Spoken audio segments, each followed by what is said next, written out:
Brew Strong is brought to you by Blickman Engineering, home of the Riptide. Visit them online at blickmanengineering.com.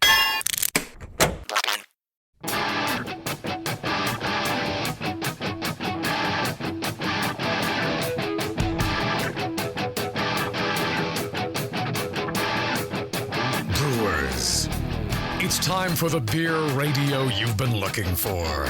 This is the show that dispels myths, tackles the toughest topics, and makes no apologies for geeking out on beer. Hosted by two guys that drink before they think, Jamil Zainasheff and John Palmer. This is Brew Strong.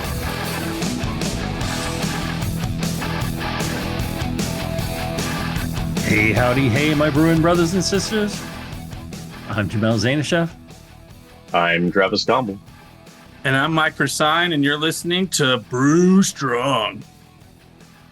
And we're here with our dear friend, Michael Mufasa Ferguson, brewer extraordinaire, professional home brewer, everything else, with a very storied history in the professional brewing scene. And we're going to be doing Q&A. Let's see here. Before we get into that, I wanted to mention our good, lovely sponsor, Blickman Engineering, is going to be having a Black Friday sale, which is starting Monday, November 25th and running through Cyber Monday, December 1st. And all the details of this, I don't have the exact details of it, but they're going to release those details on Sunday, November 24th. So one way to make sure you get that is to go to their website. You can sign up with your email address. They'll email you all the deals that are hitting for that week of deals they're going to have.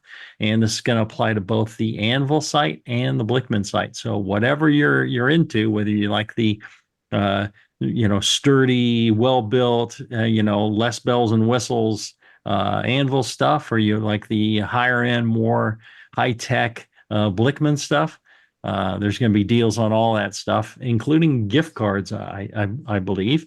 So check it out, blickmanengineering.com. The good folks there are, providing you an opportunity to upgrade your systems at a deal. So check it out. All right.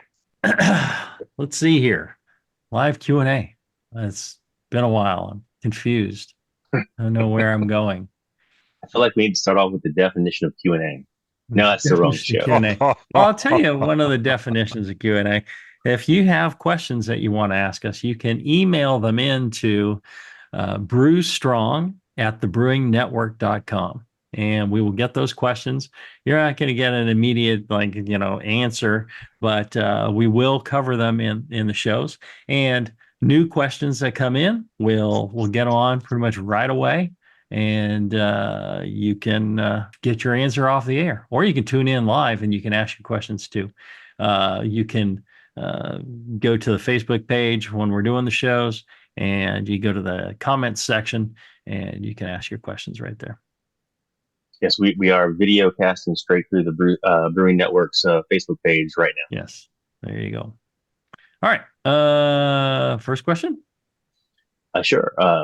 Brian writes on October 24th, 2024. Brian sent us a lot of excellent details about brewing a Belgian brut using a modified champagne method. I'm going to try to skim it down to the details because he gave us a lot of great info.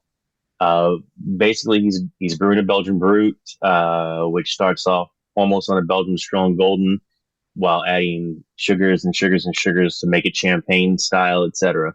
So starts off with a 1080 wort, ferments it with White Labs 570, pretty much standard fermentation till it slows. Then he adds a pound of sugar per gallon, plus some champagne yeast to keep it going. So 5 gallon batch, 5 pounds of probably a corn sugar or dextrose. ferments it down to 1.004, so we're getting pretty dry. He estimates 13% ABV. This is the short version, gentlemen. He adds bentonite to clarify around this point in time, which is a newer one on me. And then he feels like the beer is done for at that stage. Plate filters it into a keg, force carbs it to 2.2 volumes, and conditions it in a keg, and then adds about 200 grams of corn sugar in 5 gallons and bottles it into champagne bottles, adding a few grains of dry champagne yeast. He states EC1118. I'm not familiar with that yeast, to each bottle using the counterpressure filter. His goal is to bring this standard fermented and then the sugar added, developing a brut into 5 to 5.2 volumes of CO2.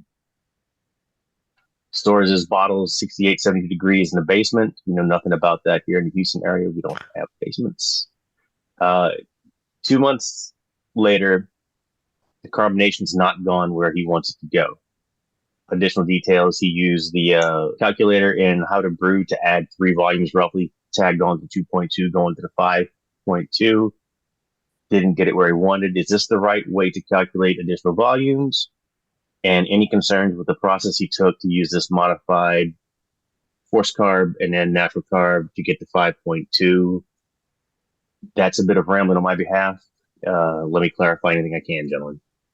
I think the way of adding, you're at 2.2 volumes and you want to get it up to 5.2 and using the calculation, how much sugar do I need?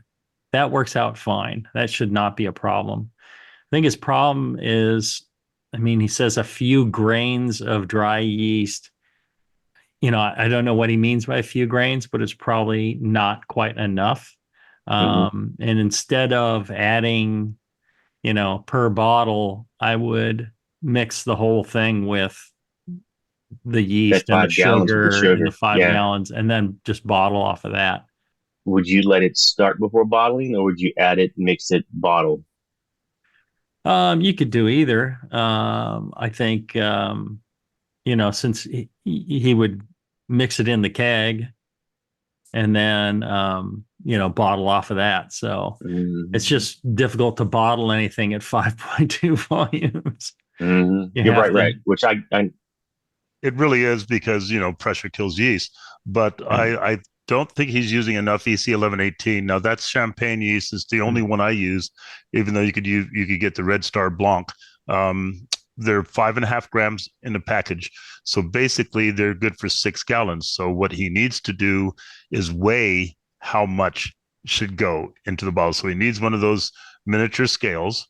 And I would do basically I would let the pressure build up by itself. I would not force carb and then add. I just wouldn't. And there's a couple of reasons for that. One, you're starting at a deficit because you've got pressure on the yeast already. Okay, and pressure kills yeast. We know this is going to happen. So I would use the yeast to get all my volumes of pressure personally. And this is basically, once you've gone through the fermentation, you got it down to 10.4 and everything. Yes, mix all the sugar in at once. Make sure you have enough sugar, for one thing. So 200 grams is 4 ounces. 28 times 8 ounces. Almost eight. Right. 200 ml. Right. 28 per. So he's looking at maybe adding a bit more, and I would use exactly the amount of yeast divided by how many bottles he gets out of his 5 gallons. That's what I would use. A few grains. The way he said it sounds like it wasn't enough. Like a lot. Doesn't sound like a lot. Comment. Yeah. Right. So it's a 5 gram package. So he should probably be using something like 1/10 of a gram every time he does it. And this depends on. Yeah. Yeah. And Because you should be getting what? How big are these bottles? I don't know, but when it comes to 750s, 750s. Yeah. you're going to get 48. You're going to get 48 to 50 bottles. So he should be using 1/10 of a gram in each one of those bottles versus just a little pinch. versus just a couple of grains. Right. But A if few he grains. doesn't do the carbonation, he could actually mix that yeast into the entire batch, Absolutely. Right. and then he can pour off. And or, then you wouldn't have fill to worry bottles. about using 1/10 of a gram in each bottle, right? Yeah. Right. So if he'd have done what you were recommending, Mike, Mufasa could have spiked the keg, got it rolling, and then transfer fermenting beer into his champagne bottles. That would have been at about 2.2 volumes. And just let it keep going in the bottle. Right. Which instead of being a modified champagne method, as he mentioned, it would have been something closer to a full-on champagne method, or would the whole process of re-fermentation be in the bottle for a full-on champagne method? Well, I mean, that's full-on champagne methods. If you're doing a brut, I mean, you're going to riddle the bottle, right? So you're going to freeze the neck and disgorgement and disgorgement the whole bit, you know. So it's that's a process. There's an excellent I think it's on the Maltose Falcons page. I think Drew wrote something up. He was big into doing it. That's one of the two references Brian had mentioned. Yes, the Maltose Falcons, and also the other one was from a lady. What's her name? I have the whole text down here. And I found the video. Annie Johnson also has a 1 hour-ish video on, if you're a member of the American Homebrewers Association, which should be our sponsor if they're not. You can watch the 1 hour-ish talk she gives where she describes going through the process, which I might have been, or might not have been listening to in the background at work today. I thought she was doing great until I had to turn it off. Right. Annie Johnson knows her stuff. Drew, Maltose Falcons. Takes me back. Jeez, I'm happy they're still going strong. Those are good references. You should have learned everything you needed to learn from that. And Maltose Falcons, 50 years. Yeah, 50 years. Crazy. Now. Aren't they celebrating their 50 year now? Yep. Yeah. You two gentlemen remember that, don't you? Oh yeah. Yes, we do. All right. I was too. All right. So that was his first question. Well, let's leave his second part for after the break. Let's take a quick break, and when we come back, we'll have more of his very long question right after this. Are you looking for a simple brewing system that's great for all grain brewing, but everything on the market seems to be full of compromises? Blickman Engineering has the answer. The Blickman Brew Easy All Grain Brewing System. The Brew Easy is a complete system with easy upgrades and a beautiful compact design, perfect for any size brewing location. At its core, the Brew Easy is built on two gorgeous Blickman Boilermaker brew kettles, a high-temperature March pump, and either a top-tier gas burner or the new Boil Coil electric heater. The Brew Easy adapter lid allows the pots to stack on top of each other, forming an efficient, strong, and compact brewing setup that comes in 5, 10, and 20-gallon batch sizes. Upgrade your Brew Easy system with full automated control by adding a Blickman Tower of Power temp controller, and make moving around easy with the Blickman Kettle Cart. The Brew Easy is modular. If you already own a Boilermaker kettle, you can build your Brew Easy by purchasing just the modules you need. The new Brew Easy all-grain brewing system. See it today at BlickmanEngineering.com and brew with Blickman quality on your new Brew Easy.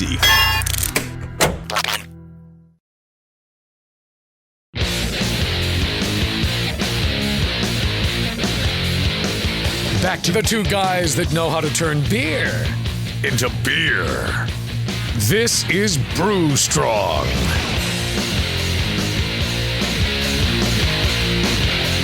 All right, we're back.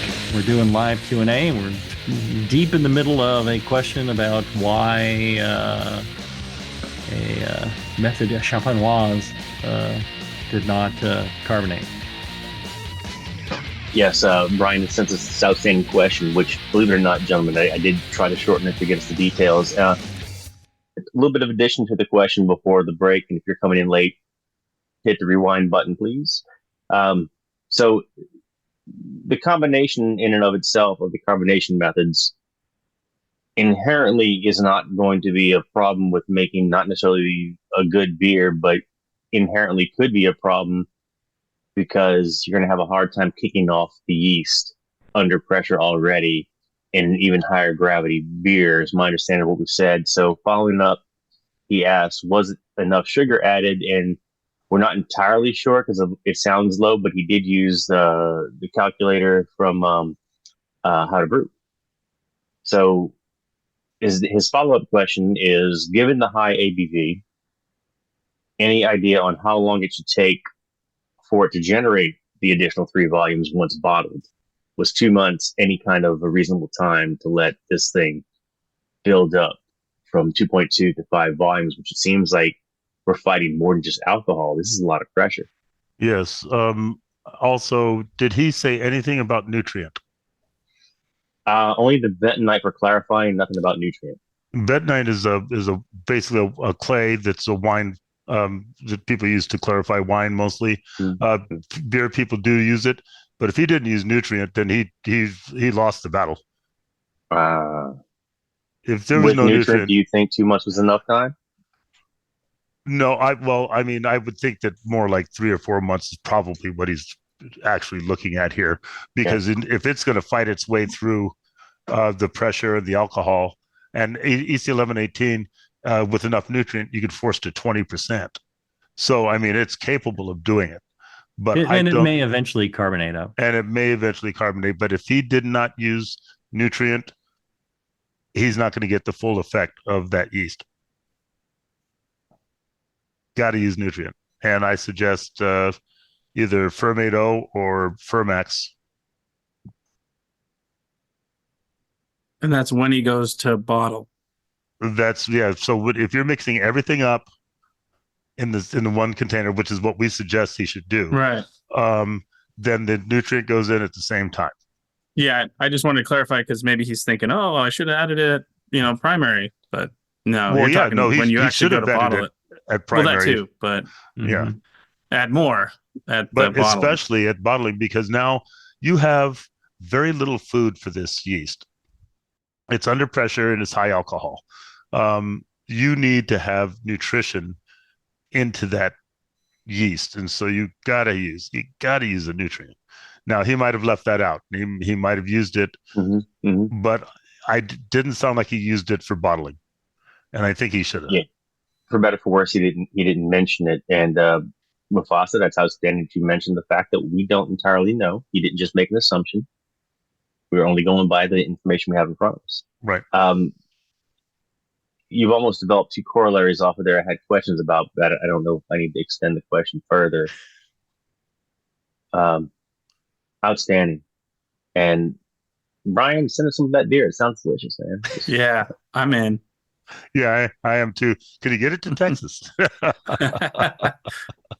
Outstanding. All right. Any thoughts on that? We can move on to, I have another short one here, Jamil. You ready for the next one? Yep. All right. Ryan, who sent us this question on September 12th, 2024. Lest there be doubts, we are keeping up with new questions. Gents, I heard on one of your episodes a while back, you should never rack with silicone tubing due to oxygen absorption in your beer. I found that interesting, as I prefer to use silicone for my tubing when racking due to its flexibility and ease of cleaning.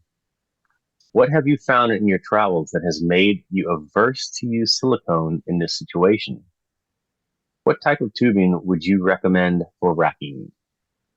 Even the cheap vinyl is better than silicone because silicone is highly permeable to oxygen. They have some special silicone that's platinum cured. Costs a fortune, but it's crap. At least the ones that they put on a bottling line that I bought. Tell us how you really feel. So is it spending enough time in that silicone to pick up the oxygen? Oh, yeah. Okay. Absolutely. You can measure it with I've measured high oxygen levels coming through in tubing like that, just over the course of, just a few feet. Wow. It picks up a ton of oxygen. You don't want to use silicone tubing. We have to talk about tubing, man. I need some new tubing. The cheap, basic vinyl tubing will transfer far less oxygen than silicone will. And the great thing about that is you buy yourself a box of it really cheap, and you do my favorite thing, which is, snap yourself off a fresh piece every so Every often. time. Yeah. Yep. And then, it really works well. They do have some other brands of tubing. I think More Beer was selling one by something JJ something or JJ Fair or something. Or some product Is that it barrier tubing?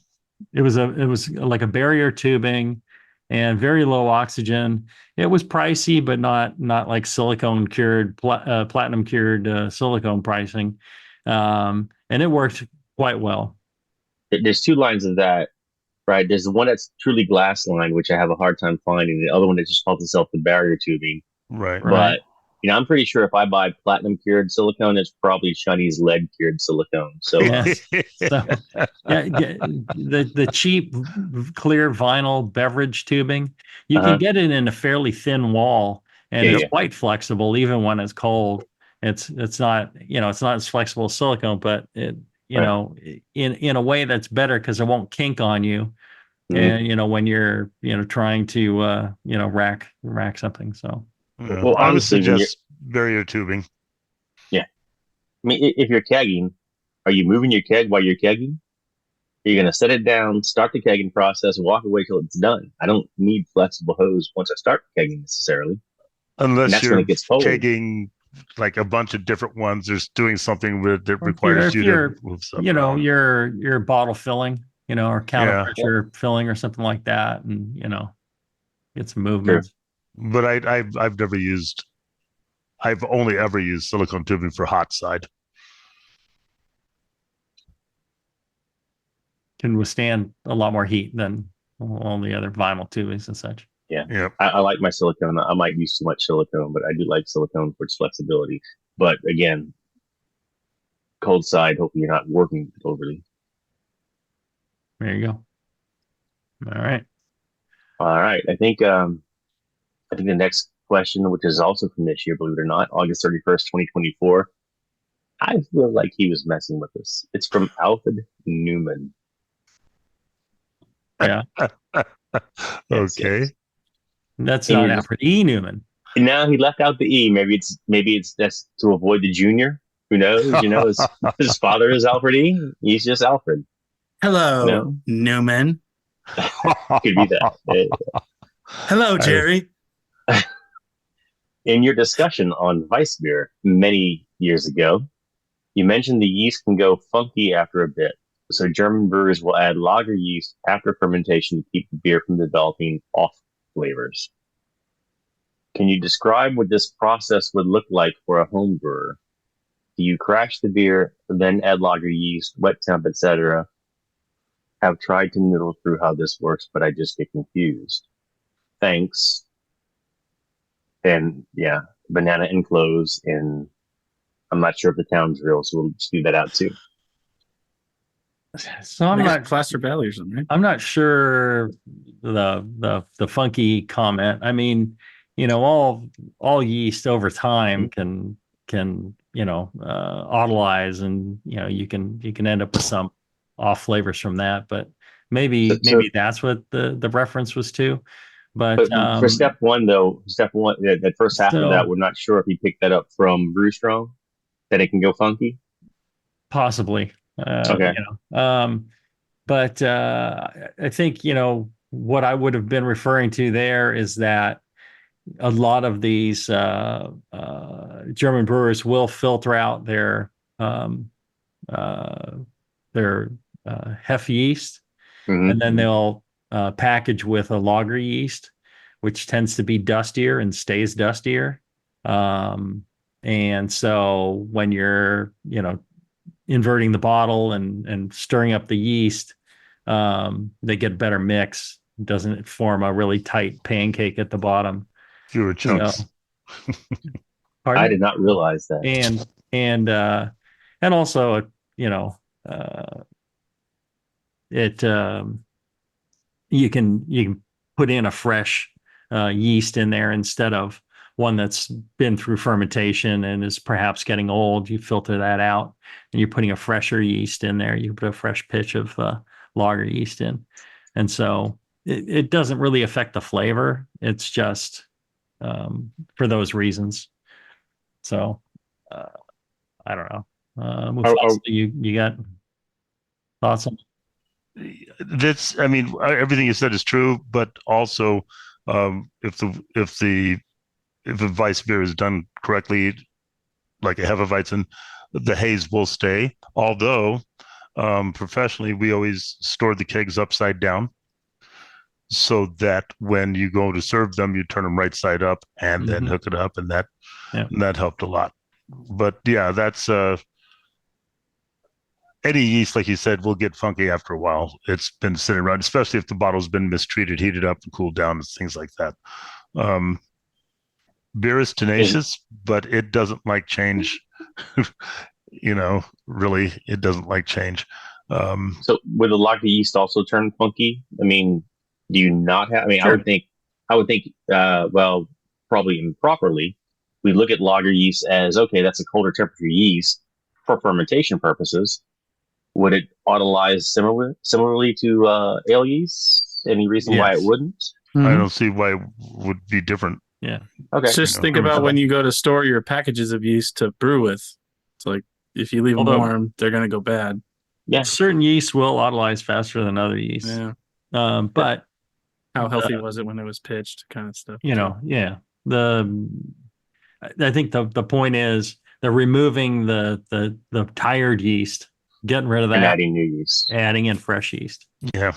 So a little more stable, and then a little dustier. So when you're rolling the bottle or inverting a keg, it mixes in quite nicely. Also, it sounds like he's keeping beer around a lot longer than he should be keeping beer Yeah. around. I was going to say, because everything I've ever read about Weiss beer, Hefeweizen, they are best enjoyed fresh. Yep. They're on the It's like clock. Beaujolais Nouveau. Yeah. You don't want them hanging around a long time. Yeah. All right. That's some pro tips from the pros right there. I had not realized they had, I knew they had different yeast, but lager yeast, I was not expecting that. All right. We have a new question from Jimmy, and this one is from August 21st, 2023. Jamil, thanks to you and John for hosting Brew Strong. Yeast calculator on MrMalty.com does not work. Not sure if you knew that, Jamil. Is there another yeast calculator you endorse? Have you thought about publishing the source for the calculator that used to work for someone to recreate a working recreation? I ask you this all the time, Jamil. And we've made some attempts, but sorry, Jamil. I mean, if you'd like to answer to address the question or not, for Jimmy. Yeah, it does not work on the website because the one that was on the website was done in Flash a long time ago, and they killed support for Flash. And so, there are a number of yeast pitching calculators out there now that have, copied, what I did. So you can use any number of those. A lot of people did, they would go like, look, it's different results. They'd try it at different points and go like, oh, no. And everybody likes the Mr. Malty one. But in general, I think you're okay with just about any of the yeast pitching rate calculators. Just find one that you like and use it, religiously, and just use the same one every time. And then, if you're getting the results that you want, then that's a good pitching rate for you. If the beer's not turning out the way you want, then you could try going a little bit higher, a little bit lower, and see if that helps you. And once you get that dialed in, just stick with that rate for that style of beer, and you should be good. And like I said, you can use probably any of the pitching rate calculators, and it'll be fine. Your ability to measure yeast is probably not as good as the calculator's ability to calculate how much yeast you need. I think you're right about that. And a lot of calculators, when they ask for the date of the stuff, will give you wildly ridiculous numbers if the calculator feels the date is too old. Well, now you see, on my calculator, I actually went around and bought yeast from a bunch of different homebrew shops, and I actually did starters with them, and I did cell counts, and I based my data off of that, and that's where I got all my curve and my analysis from. And funny, around the same time, Greg Doss was at White Lab or Y Yeast, and he was doing a similar thing. And our two curves were nearly identical. Excellent. Compared data. And so the fact that happened made me really believe in what I was doing was correct. And so that's why also you don't know how well the yeast was handled. So I got a lot of pushback from a lot of the yeast manufacturers. And there's great homebrew shops where, they get the yeast, they pay extra to have it shipped quickly and to throw a million ice packs in there. And the second it comes in, it goes right into the fridge. I've also seen homebrew shops where there's a box sitting on the floor of hot yeast packages that, God knows how long they've been there, but they're busy. I understand, but still, could be a thing. So, I went with kind of guaranteed numbers. If you followed the numbers that I gave you and the dates and everything I gave you, then I guarantee you your beer is going to ferment well and you won't have a problem. Overpitching is never your problem. Yeah, it rarely is a problem. So that's why I went with the numbers I did, because I would come across stuff that was like, man, this thing's dead already. So have you compared it to John Palmer's calculations? I'm sure John's calculations probably came from something I provided, or I'm thinking maybe that's why I was wondering if you had compared it. That's all. Yeah, a lot of that stuff. Your beersmith will let you tweak some data to try to approach what yours does. I mean, he has a decay rate, so to speak. Right. So I paid for Mr. Multi on my Android device back when it was on the market. Don't do that anymore. Well, you can't anymore, but I was able to keep old versions of Android running so I can use my paid version of that outstanding calculator. But you can tweak Brad Smith's Beersmith's calculator to match the decay rate almost on a one-off. I haven't done enough data points to try to make it do it, but he's got some variables in there that'll let you get close. But still, I mean, and why everybody misses it, the great value of the calculator is the work you put in, not in the calculator itself, but the data behind the calculator. Right. And that's what's missed. Well, that's the only real way to do it, right? Yeah. Is proof positive experimentation and showing your results. Did you show a difference between refrigerated dry yeast and non-refrigerated dry yeast? I don't think at that point there were so few dry yeasts available that I don't think I did That's much true. with that. But yeah, the dry yeast, non-refrigerated, will decay faster. And I forget what I did with that, but I was mainly focused on all the wet yeasts out there. Right. But yeah, definitely. Yeah, back then you couldn't get me to use dry yeast, but now I almost use it exclusively. Yeah, there's some great dry yeast now. Mm-hmm. And they've really come very far. Yeah. All right, Mike, go ahead.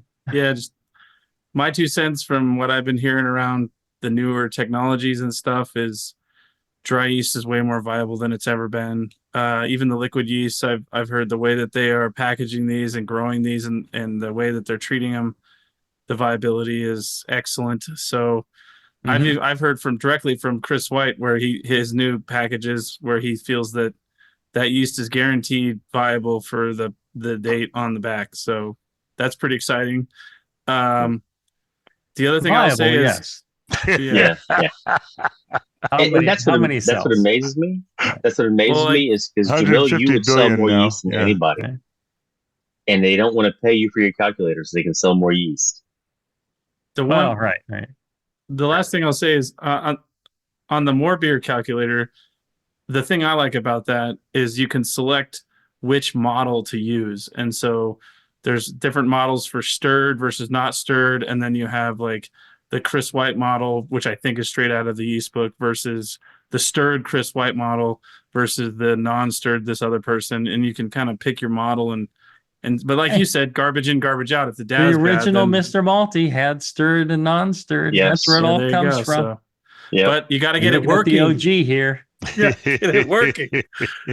So I'm just trying to give him somewhere to go that, like, I actually use that to then develop my calculator in Excel using some VBA code and nerding out. So I can actually just hit a button and it calculates how much extract I need and the volume of the starter. So I don't even screw around. But All right. yeah. Let's take another short break. And when we come back, we'll have more of your questions right after this.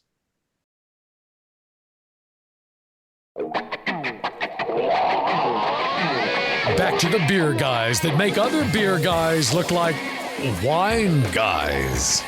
Brew strong. All right, we're back. We're doing your questions live here on the air. If you're listening live, you can ask your questions in the chat, in the comments section. You go to the Facebook Brewing Network Facebook page, and you'll see the video playing, and you click in the comments there, and you can type in a question, and we will get you on the air here. Toot sweet. If you're listening on the podcast, well, then email your question to brewstrong@thebrewingnetwork.com, and we'll get to them pretty quick. We're actually all caught up and keeping them going. All right. Next question. Yeah, we're going to jump in the Wayback Machine now. After being somewhat current, we're going back to October 22nd, 2010. Mm-hmm. Chris begs, please do a show on the use of secondary vessels. Now, I don't think it's a full show here. So the question is, this seems to be one of the most divisive issues on these interwebs. Sorry, Chris, for where you've been reading your information. It would be great to have a Brew Strong show that would tackle the fact of secondaries aren't necessary for most beers. Where did this come from?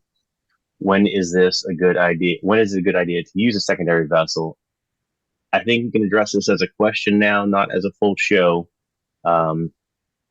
Chris believes he knows the answers. He probably figured them out in the last 14 years. So just some thoughts on some thoughts on secondary fermentation vessels, which I'm pretty sure he was referring to, versus primaries. Can we medium-ish address single vessel, dual vessel fermentation? You got a conical, all you need is one. There can be only one. Yeah. Back in the day, when I first started homebrewing, the reasoning was that if you transferred your beer to another fermenter, that it would clear faster and turn out better. And I'm just like, I have no idea why that would be the case. You're just resuspending a lot of stuff, and time is the only thing that really clears up. So I never understood that. And then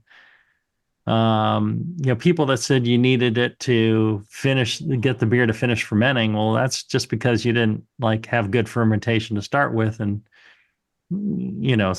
stirring it up with the yeast helped, and adding some oxygen in there, because you got oxygen in there when you transferred, may have helped as well. I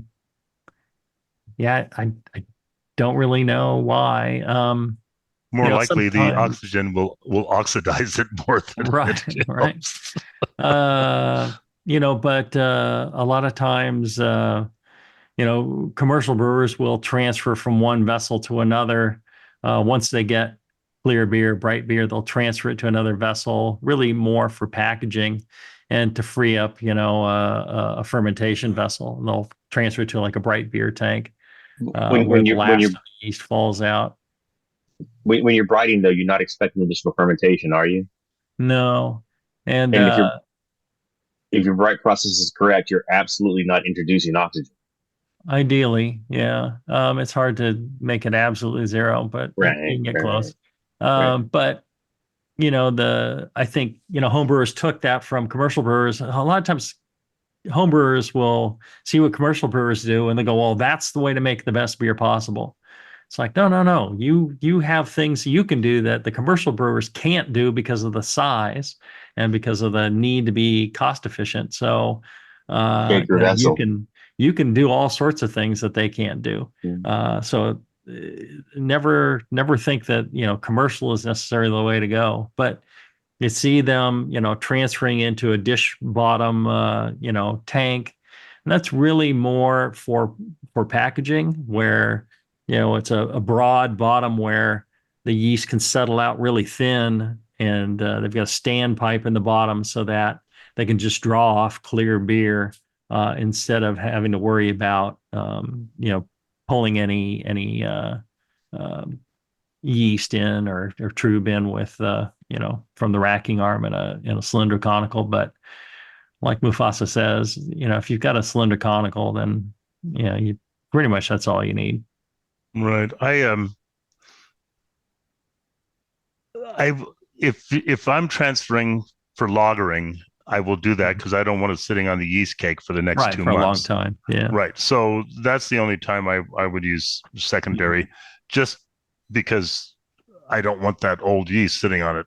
All you Right. need is that thin patina yeast in the dish bottom Mhm. or horizontal to give you the aging process. So Right. that's the only time I would use a secondary vessel. Yeah, the yeast underneath is just dying. It's not Yes. doing anything to help the beer. Um, and I'm still using glass carboy for my fermentations. I use And glass carboys. Yeah. and the beer drops clear, the yeast is nice and tight on the bottom, and then I snap myself off a fresh piece, and I I rack to wherever I'm going, and But there you Jamil, have what it. about fruit? I was going to ask that question. Yeah. Yeah, if you want to add fruit in and you want to add it into a secondary, you can And absolutely do that then. Yeah. rack on fruit. Yeah. Are you doing yourself any favors? You need to transfer, and then I mean, some yeast is going to carry through. Most yeast has settled out, so they're going to be dropped out. If I mean, yeah, if your beer is 2 weeks old and you add fruit, do you need to transfer then add fruit, or can you add the fruit right on top of that 2 week old beer? You could, you might, depends what you're adding in. If you're adding a puree in, it's probably fine, and, Mm-hmm. the fruit, especially the fruit purees will ferment very quickly, 24 hours and it's done. And then Nice. you I have can a story about rack that. off. Yeah. All right. I tracking with a tilt. I made a pineapple hazy with pineapple puree. The 6 point jump in gravity was gone in 45 minutes. It consumed that it went up 6 points, and then within an hour it was back down to where it was on its way. So yeah, if you pitch it during primary or even the end of primary like I did, that sugar's gone. I mean, way gone. Yeah, So, I mean, it depends on how much you added, yeah. and I you're did saying 6 9 points of pounds for a gravity. 10-gallon batch. Oh. Yeah. Huh. Cool. Yeah. Well, Fructose be gone. Dude, I calculated out it was 6. It added 6 points to the total beer because it's only 1030. I think it was 30 points per pound per gallon or something like that. No, it's like 12. I have to look it up, but it was really low. Like it wasn't as high as you'd think for pineapple at least. and it was gone in minutes. I mean, hours, like less than an hour. So, Well, be aware that goes off pretty quick. It should go lower. It won't fully reflect because you've added alcohol. So when it looks like it's balanced out, you still have some more because you've added still a little alcohol more to to give. extend it. Yeah. Okay, call it 2 hours. But still, it's a whole lot. And the That's water incredible. and the water in the pineapple as well. Yeah. Right. So it was, but it was wild. I have the charts. I'll send them to you. Yeah, that's cool. I wouldn't be surprised if there's plenty of active yeast, then it ferments out really fast because it's fructose is very easy for the yeast to chew through. Just about any yeast. Now, fermentation of purees and fruit reduces the flavor. If you really want to get more flavor into the beer, then it's nice to have the beer be finished and maybe stabilized so that you could put it on fruit again without it fermenting so that you get the flavor. Yeah, the only problem would be the sugars. Yes. If you don't want any sweetness, just depends. Or bottle bombs. Yeah. Or bottle bombs. Yeah, we had a lot of those with the puree beers that were popular here in Houston for a year. Yeah. Oh, yeah. It's a whole other show we don't want to have. But that's 100%. It's hard to get that fruit flavor after it ferments back out. And at the end of the day, you can do all that in your primary. There you go. You brought it back. Thank you, Mike, because I was looking for a way to bring it back. I got you. All right. Shane writes, just about a month before Chris wrote to us, surely others have inquired. And I'll tell you, Shane, if they haven't, by that point in time, they have by now. In the last High Gravity show, you touched on a subject that I would love to hear more about. The technique involving brewing a big wort and adding water at bottling to make a smaller beer. The essence is similar to what Budweiser does to make Budweiser. It was mentioned the big guys do this a lot. It sounds like it would work just as well in a light beer, i.e. a Munich Helles. And now Mufasa is going to reach through the screen and kill me. Or Kolsch. Oh my God, everyone's gonna kill me on this one. But I wonder if you would do as well with a hoppy beer, or a bigger beer. It seems like a lot of aspects could be inquired, such as hop utilization, yeast tolerances. Basically, I would love to get a 15, 20 gallons of good beer from a 10-gallon batch. Wow, that is a lot of dilution. That's a lot of dilution, and it's not, that won't work. Yeah. But high gravity brewing has its advantages as well as its detractions. But the main advantage is it acts like a bandpass filter by reducing stuff you don't want in the beer, and making it and diluting the bad stuff, and at the same time putting the gravity where you want it to be if you were making a full batch and had it finished. It's easier for transport. It's easier to deal with the lower volume. But when you're talking 1 and 1.5 times the amount going in for dilution, I can't see that working at all. Jamil? 10%, 20% max. Yeah. Okay. When I toured Budweiser in Fairfield, California, and correct me, Jamil, if I'm way off, but because this was a long time ago, I thought that's running out of the fermenter at like 7, almost 8%. Yeah. Uh-huh. And then they cut it down to 4.2 or whatever. But yeah, that actually ends up not being as much water as you'd think. Right. It's about 15 years ago they sold that go beer down to 5.2. Yeah, and still, I mean, we're talking about something I don't drink, so right. I do. Just I'll say have a delicious Miller Lite. Yeah, so people talk about Budweiser as being watery. That would be a reason why. And the reason a lot of these commercial brewers will do it is for cost savings or for volume, for money. It's less turns of the brew plant. Less and tanks. You get higher volume, less tank space, et cetera, et cetera. I will say, at Heretic, when I would drink, like when I wanted something to drink, I would take Evil Cousin, which was at 8%, and I would add, as much as 50% water to it, or half water, and thin it out, and get myself a 4% beer that way. And one of the things it does with these hoppier beers is it tends to open up the bouquet quite a bit, and a lot It's of like the whiskey. hops will express themselves even better. Yeah, it's like It's whiskey. like a nice whiskey. Yeah, Just hit it with a little and water. so it does work. It will thin out the body and thin out the head retention and thin out the color. But if you're looking for something like that, you can brew a beer with extra body and extra head retention and extra hoppiness, and then then you can water it back. I imagine maybe from 10 gallons you could get to 15. I guess depends on what you like. Yeah. So Shane's issue was that his friends were drinking his homebrew too fast. I'm thinking Shane needs to teach his friends how to homebrew themselves. Yeah, Right. Or teach a man to brew. There you go. I was gonna say too, though, there are inherent challenges with this because the water you are using needs to be. Now, correct me, Jamil. Again, I'm just kind of. This is what I would think is it needs to be sanitized and de-aerated. Yeah, Which you you do cannot in put one step. aerated water. Yeah, so You you'd boil have to it. do a full boil, and then that would have to go. But then Cover it. somehow you'd have to cool it down to be able to go into your cold beer and not foam it really bad. And so there'd be some technological challenges with. And match as a home brewer preparing this process water to be the best way to do it is to do it on the hot side. You could add as much 20% of water, as long as you don't go below 80 degrees centigrade. You are so that's pre-fermentation, Mufasa. Pre-fermentation, yes. Okay. Now is that how Budweiser does it? Do we know that? No, they do They Bud do and it Coors. Bud and Coors, they transported stuff and then added deoxygenated water. Yeah.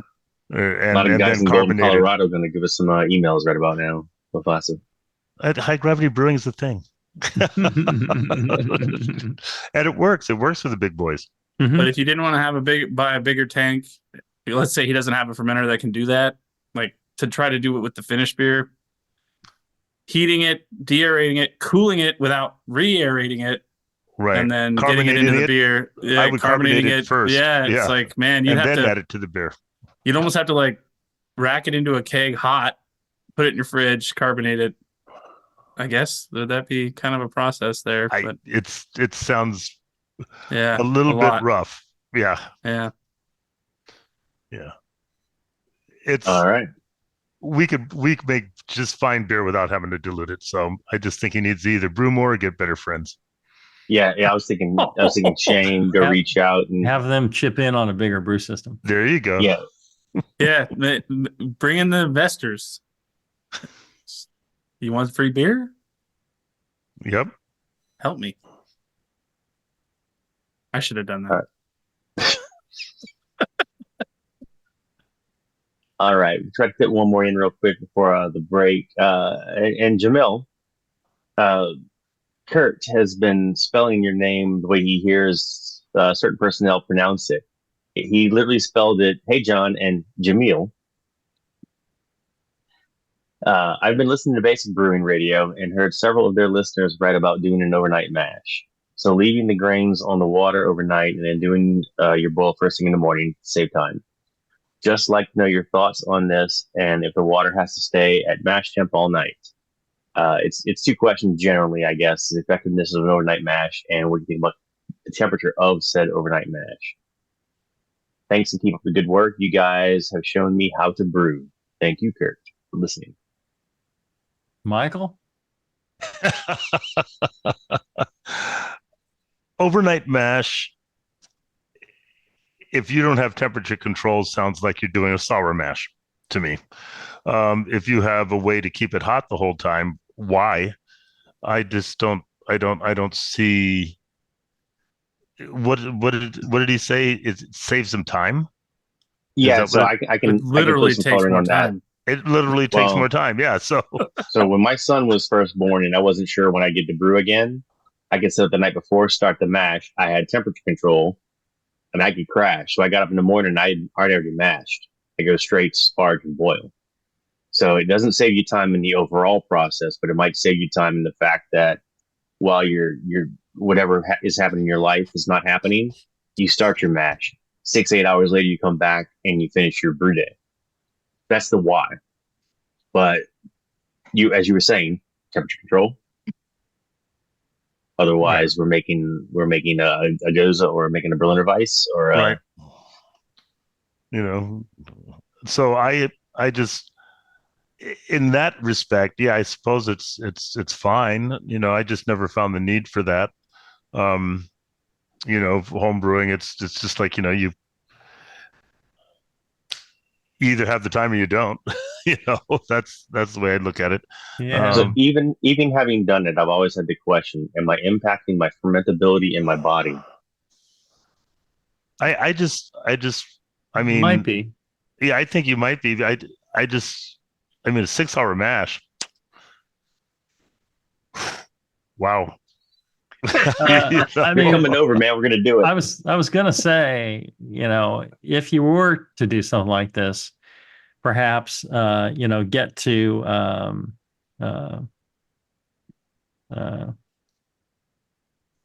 mash out temperatures and kind of hold so it. you can denature the enzymes and then hold it there. See, that makes sense to me. Okay, so start early. Get your mash hour, 75 90 minutes, whatever you need for your style of beer. Mash out, crash.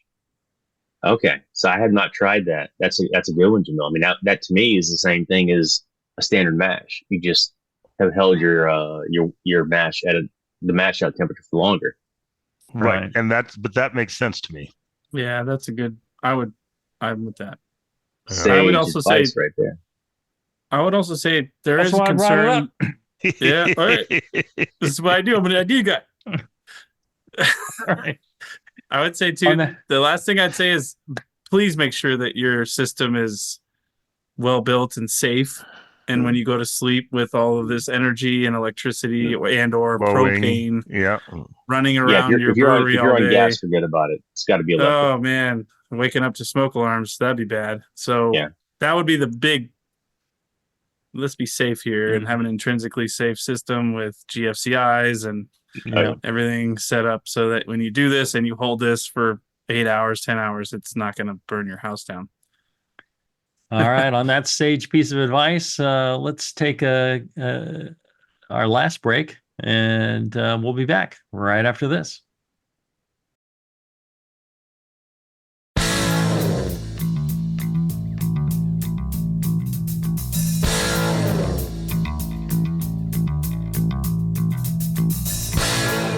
Learning to brew has never been so disgusting.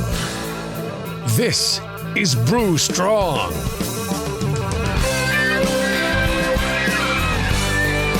right, we're back.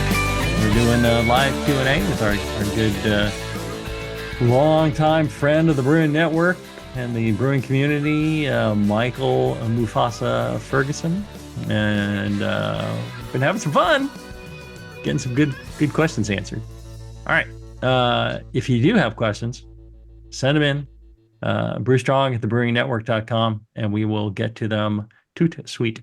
All right. Next question. All right. You can see if we can manage this one in our remaining time. I didn't take good notes on it. Email's a little long. Joe has sent us an outstanding email again back in 2010. He would like to hear a show about full volume mashing. He's done 30 plus batches. Basically pluses and minuses of full volume mashing, which is, many people say brewing a bag is full volume, even though it doesn't necessarily have to be. Kind of, in essence, it's a question about if I target 1.25 versus 1.5 quarts per pound versus I do an all of my water in my mash, what are some pluses and minuses about my mash thickness, and does it matter over a certain amount? Am I affecting, again, fermentability? Am I affecting body, anything as a result? Fermentability changes, but it's not huge. I mean, going from a really thin mash to a really thick one it'll swing it just a little bit. But that's one thing. The enzymatic, you're diluting the concentration of your enzymes. So might on the one hand slow it down, on the other hand speed it up. So you may have to just keep it in there a little longer, give it more recirculation. Are we talking having the sparge water in it as well? Yeah. So Mufasa, you sell all kinds of equipment like this. You sell various kits. It's your standard mash, again, 1.25, 1.5, and on all these all-in-ones, the difference between a standard mash and a full volume mash, maybe it pushes 1.75 because you're almost a full volume already on half of your beers if you're not brewing a 4%er or something. So yeah, exactly what you asked, Mufasa. Problem is size of your vessel. I mean, if you put all the water in and all the grain in there like that. Well, it also depends on, the strength of the beer. So if you're making a much higher gravity beer, your free water is going to be less than if you're making a smaller gravity beer. You're going to have a lot more just water. The amount of grain is going to differ, but the amount of water is probably going to be close to the same. It'll be a little bit more for the bigger one, but Mike. For me, I think this kind of, nowadays, brew in a bag, single vessel brewing, all of these things, it's kind of all sized so that you could do something like this, where you could do a single volume, no sparge, if you will. Yeah, they're designed for that. Yeah, you're gonna have to. My thought would be you're gonna have to account for the efficiency of the mash being a little bit low. And I have a 3 vessel at my house, and I'm fly sparging, and I'm up in the 90-85% efficiency. And I would think without any sparge, I'm much lower, 60, 65. So there's going to be more grain needed, and home brewing, like Jamil has said 100 times, that's a couple dollars. We're not talking thousands of dollars or hundreds of. And then I would think if your kettle's sized for that volume, for kettle full to boil this beer, you're good. So the thing would be, you probably need a bag, and you wouldn't want to have like a mash tun where you're trying to run it into a kettle at full volume, because then you need 2 kettle-sized vessels where you could just do it in one with a bag or a basket. So that's where I'm at. Is this has been done? This is now kind of the most popular way to do it in home brewing. And Joe asked us in 2010 before we had the equipment we have right now. You're 100% correct, Mike. For the invention of the internet, yes. Yeah. Okay, Joe. All right. So there is a lot of equipment out there designed to where you can do full volume mashes, and I have one of them. It's the Anvil Foundry, and you can sparge or not sparge. And I'll tell you, the bigger impact is the geometry of what you're using, Mike. As you said, if you use the bag is pretty much, you get that full space of what's in there. But when you buy these pieces of equipment, they don't come with a bag; they come with a basket. Now you have dead space outside of the basket. So even though you might have quote unquote full volume, a portion of that volume is outside of the basket. Yes.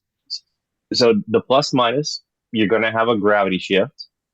Are you going to have a flavor shift? It's going to be a different recipe.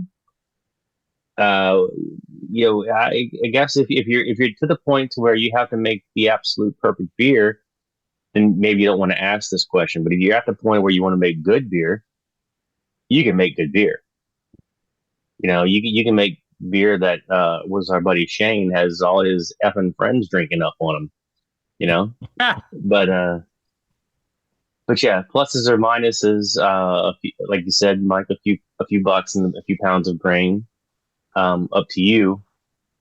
I'm trying to. It's kind of got to be what works for you. If that's what you have. Yeah, I would just say I'm thinking of it in terms of sparge. So when he says full volume, I'm thinking Yeah. no sparge. So that's what I would call it. Right. Is a no sparge mash. Exactly. And the big thing is going to be that efficiency and how do you account for that? And it all depends, like you said, what type of equipment are we using? Is it basket? Is it bag? Is it, and even with the basket, what type of basket is it? What are the geometry of it, kind of thing? I mean, these kind of things would have to be worked out as you built it, but I think go for it. And I think, I would say, and I've heard this from Jamil and John and everything, is usually those lower efficiency beers sometimes bring more flavor to the party. I've heard of over sparging, where you end up with over efficient mashes, and then the beer can be a little less ideal, dextrinous, or even a tannic if you're getting too thin at the end of that run. So there are things that, I think there's advantages there for home brewers. I would never see it in a commercial setting, but I'm sure that it lowers the efficiency somewhat because you're not rinsing the grain, you're just draining the grain. And this is in Japan. We don't use mash presses, although there's some places stateside that use mash presses. So, I guess this is the traditionalist coming out in me. It's like, what are you talking about? That sort of thing. It sounds like sounds more like you're doing a party guile. It's like you put in all that water, you let it drain, then you put in some more water, make a small beer. You old man. Yeah, get off my lawn. Yes, get off my lawn. They're giving up the small beer. All right. Better for us. Some great questions. Keep up sending in the great questions. We do appreciate it. Like I said, while we're still addressing the backlog of the way back time, we're all caught up on the new ones. And if you send your question in, we'll get it right to the front of the queue. So no worries. Send your questions in. brewstrong@thebrewingnetwork.com. And don't forget to support our fine sponsors, and especially the lovely Blickman Engineering crew. Great folks. They've been paying for the show it's coming up on decades, folks. Wow. Coming up on decades. Because they're just that wonderful a group of people. And don't forget, they're going to have their Black Friday sale. It is starting November 25th, Monday, through Cyber Monday, December 1st. And all the fine details will be on the website. And if you sign up for their email thing, you'll get a notification November 24th, filling in on all the fine details. That'll be both on the Anvil and the Blickman sites. And lots of goodies there that you can get. All right. Thank you again to our dear friend Mufasa. Thank you. It's good to see you again. So nice. One of these days, hopefully we can get together. Maybe it'll be up in Canada. Who knows? It might be, but I'm going to try to hit the West Coast before I go. I have a lot of people there, including my brother. So I will attempt to get that way. And if I do, I will let everybody know. Well, and I will be on a cruise out there in end of September, beginning of October 2025. Okay, well, for fall colors and all that. So maybe we can get together while we're there. I don't know. You never know. We can always try. And Mike, if you ever get out this way, look me up. Oh yeah, I'm thinking I got to plan a trip out to H-Town. Yeah, I mean, we don't have all the breweries we used to have. Several have closed, but we got the survivors, and they're doing pretty good. There you go. Hold my tongue on that. All right. All right, they're doing. Thanks, everybody.